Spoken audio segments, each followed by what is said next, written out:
In this episode of War and Nature, we travel to Nepal to discover how tigers and rhinos are making a comeback.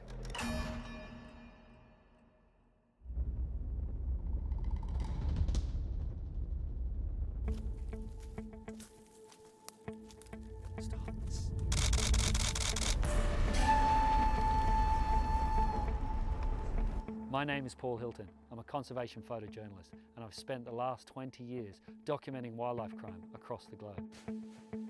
From the jungles of Asia to the shark fin markets in Taiwan, exposing the atrocities of the pangolin trade. From Africa to the border areas of Laos, Myanmar and Thailand in the Golden Triangle. I report from the front lines, tracking wildlife crime and acting as a voice for the voiceless. But it's a job that sometimes comes with huge risk. Putting my life on the line to expose criminals profiting from this savage industry. And in those quiet moments when I take a photograph, I try to connect with that animal. I can almost feel their fate. But it really doesn't have to be like this. Biodiversity creates ecosystems that maintain the balance of all life. It affects the air we breathe, the water we drink, and the food we eat. Throughout my career, I've always tried to illustrate the scale of what we as a species are up against. My intentions are to move people to act, to become part of the solution. We are en route to one of the planet's last true wild places, to meet those on the front lines of defence for some of the most spectacular biodiversity. Join us on this journey as we explore the last wild places. We visit wildlife crime hotspots and meet the people that can give us first-hand information on what's really happening on the ground.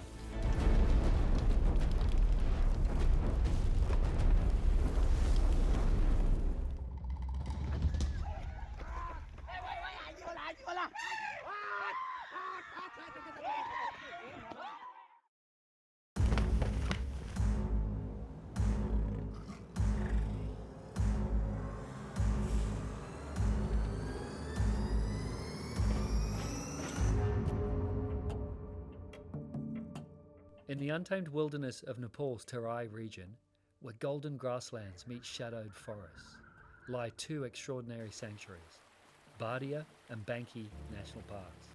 These wild havens echo with the roar of the Royal Bengal tiger, the steady tread of the mighty one-horned rhino, and the Asian elephant, weaving a story of life and survival in Nepal's rich wilderness. Spanning over 1,500 square kilometres, Bardiya and Banke form a critical part of the Western Terai complex, serving as a lifeline for wildlife and vital corridors that connect ecosystems across Nepal and India. This is a place where ancient rivers carve ancient paths, and where the traditions of local communities intertwine with the rhythms of nature. Yet these landscapes have confronting growing challenges. Habitat loss and an increase in human population has caused an overlap of spaces where wildlife and humans need to coexist. Without urgent intervention, the survival of this megafauna is under threat. Come with us and discover how Nepal is fighting to preserve their amazing megafauna. This holistic approach to conservation seems to be working. The numbers speak for themselves, but with this, new challenges are arising. Let us show you a different side to the war in nature.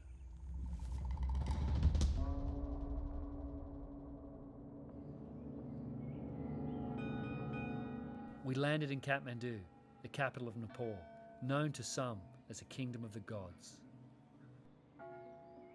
On assignment for global conservation, we headed south to the Terai to cover a different kind of story. A spirit that commands respect, a dominant force that shapes the life in the forest. Oh, thank you. This is very nice. Is this traditional in Nepal? Yeah, it's a tiger of Bardiya. We are trying to capture before it causes any casualty, human casualty or livestock casualty.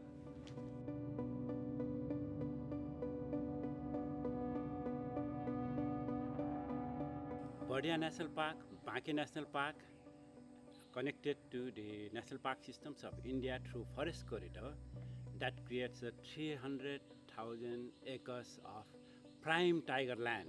So we have created the best tiger habitat in the world.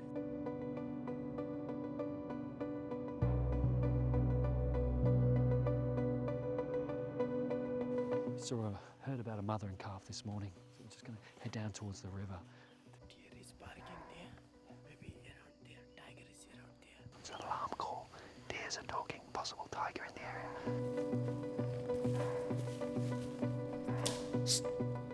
Listen. Come. You have to hide. The tiger is around here.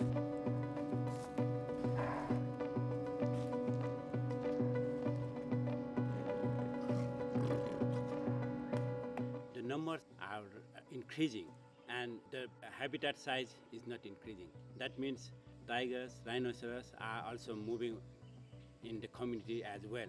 The human wildlife conflict, which is very raging here, very seriously. Although we are trying by awareing them about the behavior of animal, but also this conflict is raging in the buffer zone, in the fringe area of this Bardiya National Park. Through conservation efforts, the number of tigers has increased from 18 to 125 since 2009. This has had a dramatic impact on the community living alongside tiger habitat. Heading into a community now to meet a family where their family member was taken by a tiger and they witnessed it in front of them. It's going to be quite tense, sad, and these are the real issues with being successful in conservation with megafauna like tigers. After a few hours, when they went there, body was eaten, half eaten. After 21 days, another incident happened, and at that time, What was the incident then? the tiger killed another person. At that event, only they were able to capture that tiger. What is the feeling for animals increasing? Incident happened to my family, that's one thing, but I want my children to see the tigers, elephants, rhinoceros in the forest. Just seeing in the book or TV, it's not the same. I want them to have seen them there. So what we've just witnessed is human-wildlife conflict at its worst. In this very successful story, how does community adapt and adapt quickly? And how do we inform them to make better choices on a daily basis, to coexist with this amazing megafauna?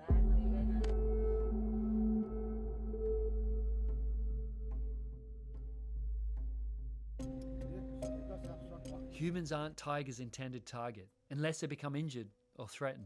And when a tiger becomes a man-eater, authorities have to intervene. Right behind me now is two tigers in solitary confinement. These cages are so small and it's just steel and cement. And unfortunately they're in here for their term of their natural life. These tigers killed people and this is what Nepal needs to do. Being so successful with wildlife and their biodiversity, tigers are increasing, rhinos are increasing. How do they manage going forward? How do they stop wildlife-human conflict is the question. Keeping the tiger inside the cage is like in prison. So we do not like that also. If the tiger is very old and cannot stay in the nature, we will keep in the rescue for the further treatment. But if the tiger is adult and it can stay Healthy and strong. strong, then we can regulate in the nature.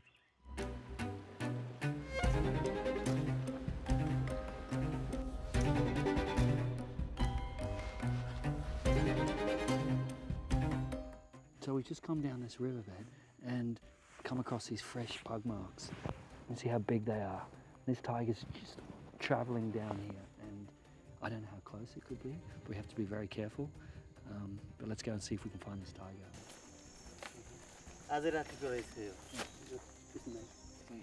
You can see this is a fresh tiger mark of his claws in the trees, and then you see how he's kicked his back legs here and to mark his territory.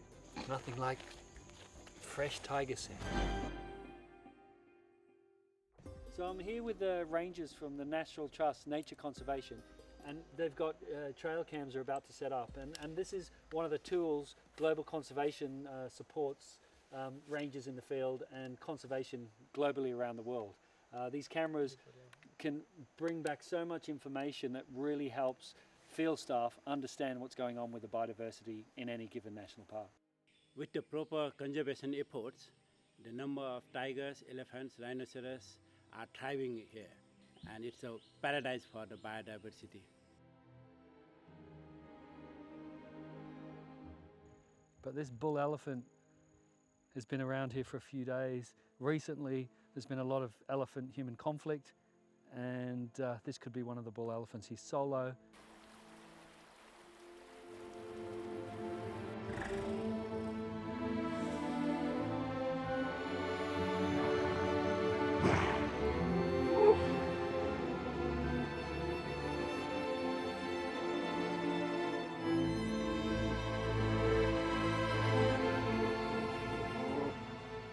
We're at this watchtower, and the community use these to warn the rest of the community that there's wildlife moving into the farmlands. Normally elephants will move in on these farmlands and start grazing on crops, and the community needs to do whatever they can to get them off the cropland.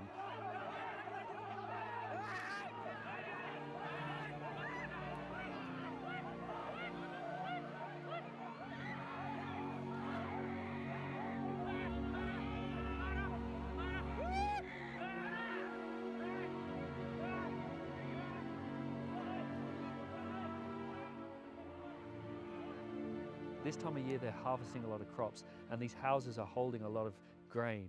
So elephants are coming into the community. Govinda here is a key player in this community, where he brings community together to mitigate wildlife-human conflict.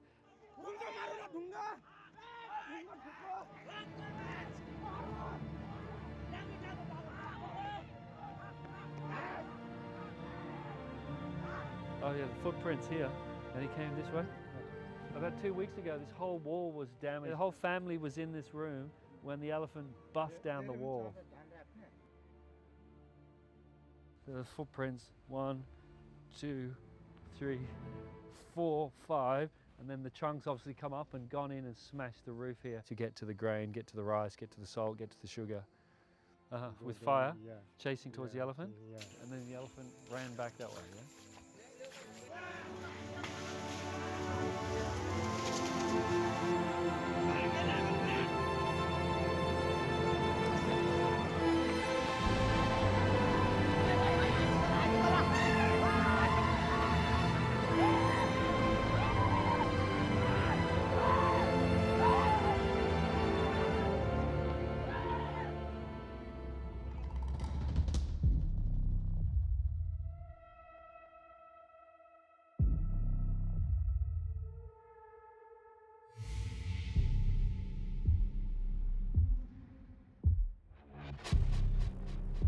When an area has reached its maximum holding capacity for certain species, the weakest members are forced outside the forest.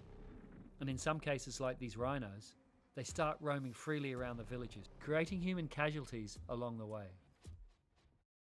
The national park is just over here to my right, and it's obviously at holding capacity because more and more rhinos are moving into these communities. And it's great for tourism, but the long-term management is going to have to be done very delicately, because you don't want a situation where you have rhino-human conflict happening. You can see how close these rhinos are to community.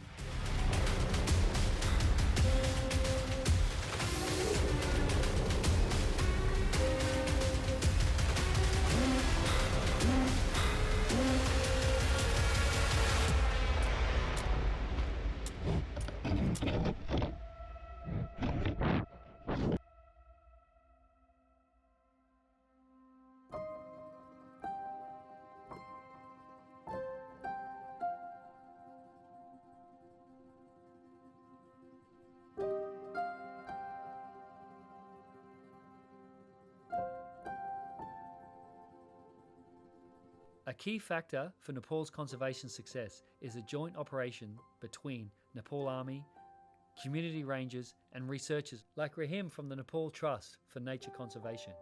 Okay, in the morning we deploy the camera traps to monitor if any tiger is here, and at the evening we just got the tiger. Tiger. Skin of a tiger. Oh, okay, so it's a poaching incident. Yeah. I think this is the one. Okay. Look here. Look here. So you're pretty sure this is it? Yes. This is Okay. the one. Look at him. Wow. As we walked up this riverbed and set up the tripod, you just realised the biodiversity, the megafauna that's here in Nepal. There was tiger footprints, there was rhino footprints, elephant footprints, deer all over this riverbank. There's so much biodiversity here, and that's why global conservation is really getting stuck in and supporting the Nepalese on their quest to really preserve and just bring back the wilds how it used to be. And Nepal's being really successful. Tiger numbers increasing, rhino numbers increasing, elephants are increasing. It's all happening here in Nepal. They do have the military within the national park boundaries, really helps, keeps poaching at a minimum, but human-wildlife conflict is the issue here. How they're going to deal with that in the future.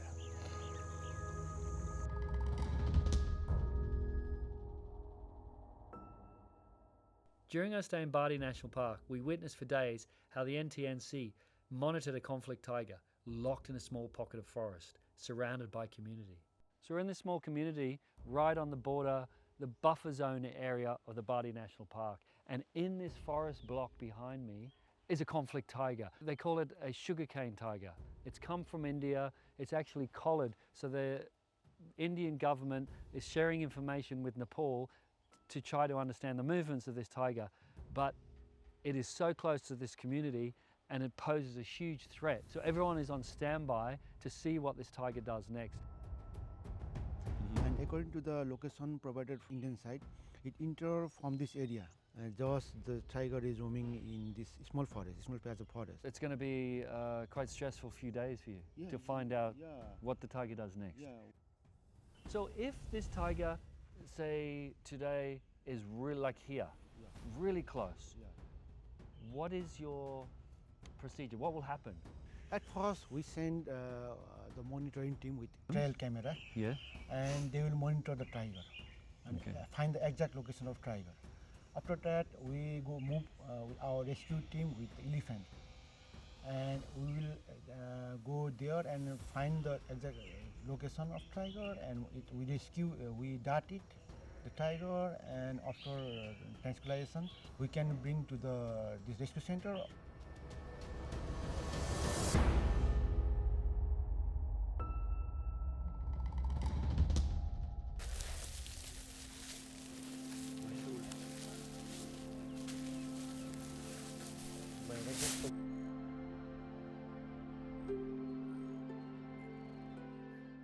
These elephants are actually being used for conservation. The mahouts on these elephants, they're about to go on the annual rhino census where they move through the grasslands and count rhinos. It's the safest way so no one gets charged by a rhino, so no one gets attacked by tigers.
Well, Nepal Tiger Trust is a community-based tiger organizations, not for profit, and we have been focusing on three key issues. One is long-term tiger monitoring.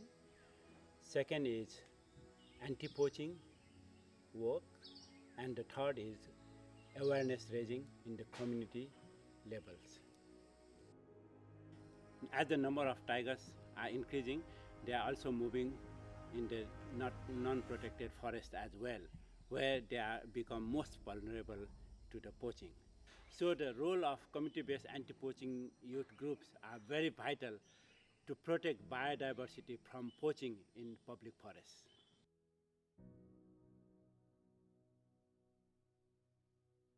So we're out on patrol here with community rangers from this community. They protect this forest, but they're here with the military and the national park. This is a key corridor where elephants, rhinos and tigers are moving.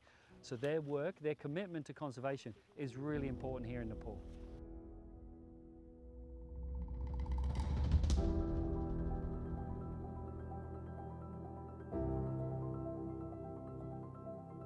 We are on our way to a high conflict zone between humans and elephants to learn about the solutions implemented by NTNC to promote a safer coexistence. We are just encouraging the community people to adapt or to grow the alternative crops rather than just following the same traditional agricultural practices. Elephant don't like the turmeric. That's why they don't come here to rear their farm. 40 people has been involved in this work, and they have been regularly producing the turmeric and also working here.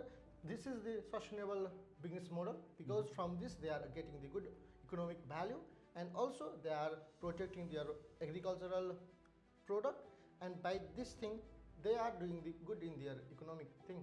It's a great product too. It's really great for cooking, but also really healthy. Healthy. Turmeric, yeah, it's excellent. Another initiative are educational programs within communities in and around buffer zones to reduce human-wildlife conflict.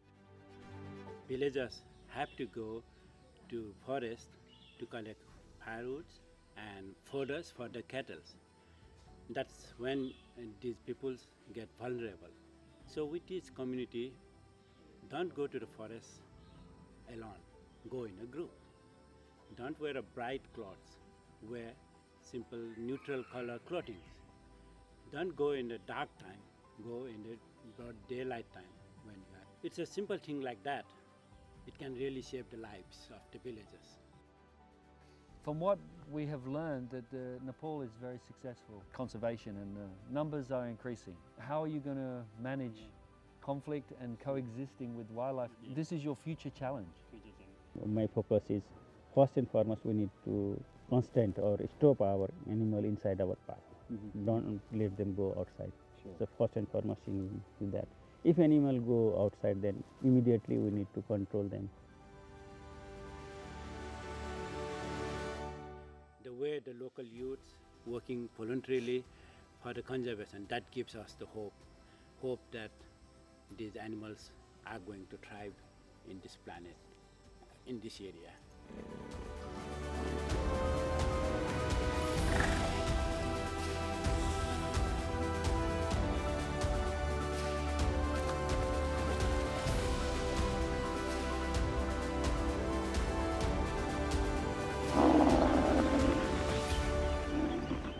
Here in Nepal, they've been so successful with conservation. They've brought species back from the brink of extinction. But since the beginning of this trip, we've witnessed human-wildlife conflict. Someone was killed by an elephant. 2 people are in hospital, critically injured by a leopard that was forced out of its home forest by a conflict tiger. And then in this town, a month ago, someone was killed by a rhino. If our ultimate goal is to rewild the world, are we prepared? We can't change wildlife behavior, but we can change ours.